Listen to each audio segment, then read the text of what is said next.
Man va bedana voqeasi. Misrda Fir'avn degan zolim podshoh yashab o'tgan. U Isroil qavmiga ko'p zulm qilgan. Alloh taolo Isroil xalqini Fir'avn zulmidan qutqarish uchun Muso payg'ambarni elchi qilib yuboradi. Isroil qavmi Fir'avn zulmidan qutulish uchun Muso alayhissalomga ergashadi va uning boshchiligida shahardan chiqib qochadi. Bundan xabar topgan Fir'avn askarlari bilan ularning iziga tushadi. Odamlar qochib borib dengiz bo'yiga kelib qoladilar. Orqaga qaytaman deyishsa Fir'avn g'azab bilan ot choptirib kelyapti. Oldinga yuraman deyishsa cheksiz tubsiz dengiz. Shunda Alloh taolo Muso alayhissalomga qo'lidagi aso bilan dengizga urishni buyuradi. U Allohning amrini bajaradi. Shunda dengiz ikkiga bo'linib yo'l ochiladi. Odamlar shu yo'ldan o'tib qochishda davom etadilar. Fir'avn ham askarlari bilan shu yo'lga tushib orqalaridan quvadi. Isroil qavmi dengiz yo'lagidan quruqlikka chiqishga ulguradilar. Hamki ikki tarafdagi tog'dek ko'tarilib yo'l ochgan dengiz birdan o'z holiga qaytadi. Fir'avn esa askarlari bilan dengiz to'lqinlari tagida qolib halok bo'ladi. Ozodlikka chiqqan qavm jazirama sahroda osh-ovqatsiz qoladi. Shunda Tangri taolo ularga osmondan man va bedana go'shti tushirib turadi. Isroilliklar Alloh taolo tushirayotgan ne'matlarni yeb ichib shukr qilish o'rniga osmondan ovqat tushmay qolishidan qo'rqib yeguliklarini saqlab qo'yadigan bo'lishadi. Allohning marhamati bardavom, ular esa shubha qilishadi. Kimsiz cho'lda osmondan nasiba yog'dirib turgan zotga ishonmay ovqat g'amlash bilan ovora bo'lishadi.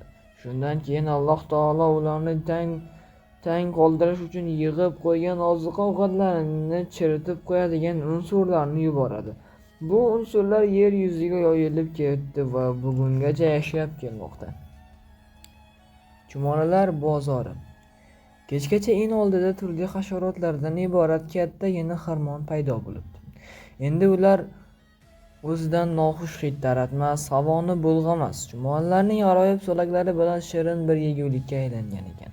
Chumolilar o'zlari bilan olib kelgan taomlarni yeganlaricha yebdilar. Qolganini nima qilish haqidagi buyruqni kutibdilar.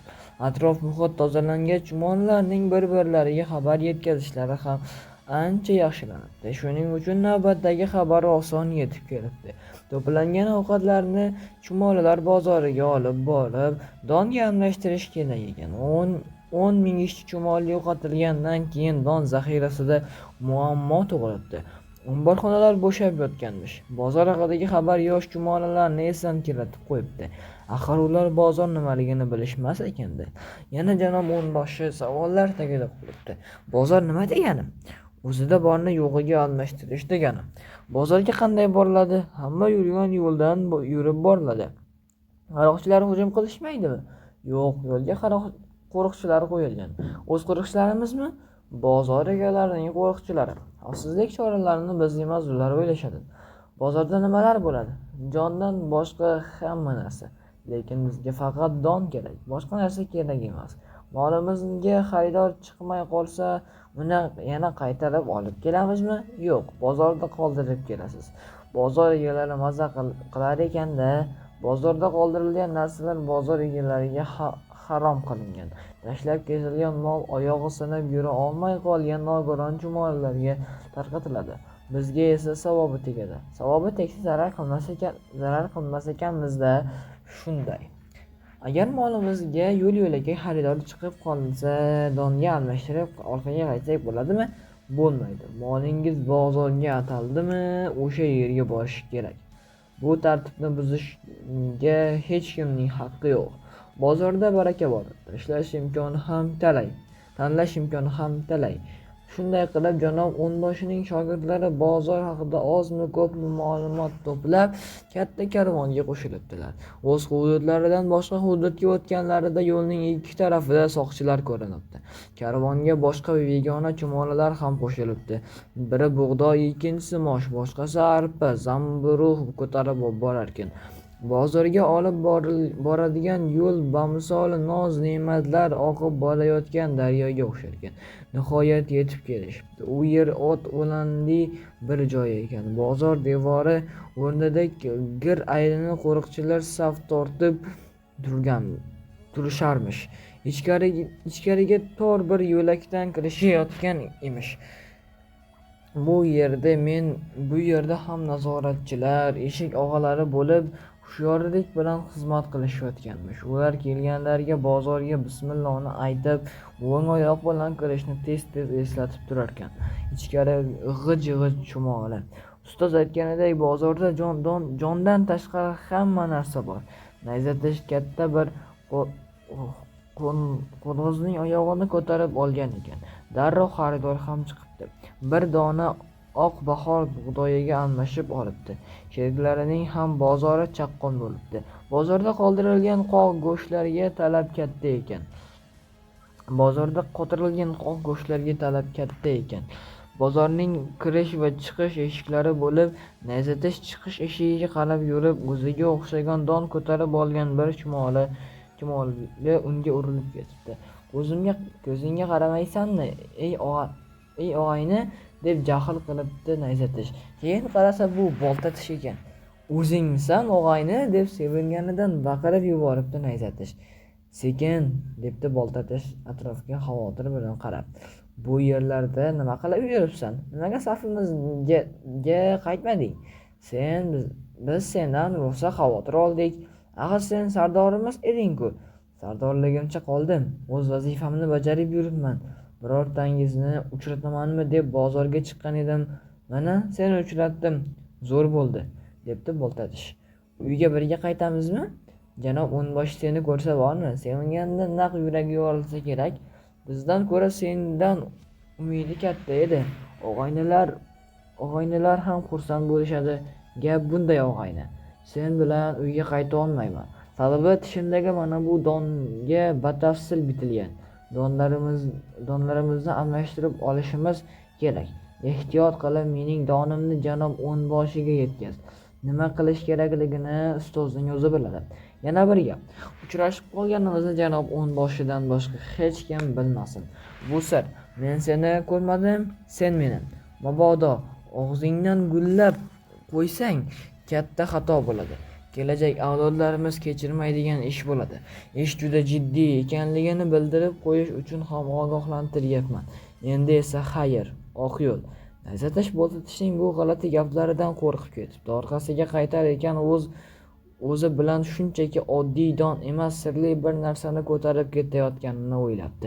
Nima bo'lishi mumkin? Boltatish bu yerlarda nima qilib yuribdi ekan? Gaplari nimaga bunchalik qo'rqinchli? Boltatish o'zini kimlardan ehtiyot qilyapti? Donni ustozga olib bor. Nima qilishni o'zi biladi, dedimi? Demak, ustoz bilan aloqada ekanda. Nayzatish o'ylab o'yinning oxiriga yeta olmabdi.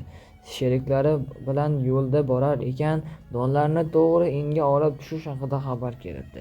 Ammo nayzatish in og'ziga yetganda janob boshini izlab turib qolibdi. Ha, nima gap? Nega engi tushmayapsan? So'rabdi janob o'nboshi ro'parasidan chiqib. U janob o'nboshiga yaqinlashdi-da, sekingina boltatishdan salom. U omonatini sizga berib yubordi, deb tishidagi donni unga tutibdi va ortidan hech kim bilmasin ekan, deb qo'shib ham qo'yibdi. Janob o'nboshi donga ko'z yuritibdi-da, birdan chiroyi ochilib, keyin yana jiddiy bo'lib olibdi. Barakalla, yasha, deb nayzatishni maqtab qo'yibdi. Nayzatish bu gal odatiga xilof ravishda savol berishdan o'zini tiyibdi. Aytiladigan gap bo'lsa, janob o'nboshining o'zi aytardi.